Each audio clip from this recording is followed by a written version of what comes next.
بسم اللہ الرحمن الرحیم۔ السلام علیکم دوستو، کیسے آپ؟ امید کرتا ہوں سب لوگ خیریت سے ہوں گے۔ آج کا ہمارا جو ٹاپک ہے وہ فرشتوں کی کیا ذمہ داریاں ہیں۔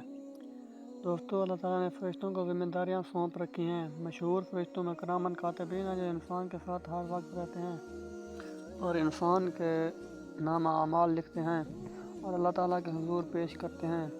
جو فرشتے قبر میں سوال کریں گے اسے منکر نکیر کہتے ہیں۔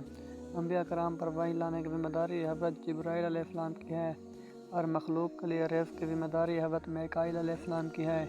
روح قبض کرنے کی ذمہ داری حضرت اسرافیل علیہ السلام کی ہے اور قیامت کے لیے سور پھونکنے کی ذمہ داری حضرت اسرافیل کی ہے۔ اللہ تعالیٰ نے فرشتوں کو بھی ذمہ داریاں سونپی ہوئی ہیں۔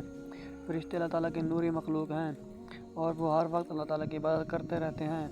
فرشتوں کے بارے میں اللہ تعالیٰ کا ارشاد ہے، وہ دن و رات تسبیح بیان کرتے ہیں اور وہ سستی نہیں کرتے۔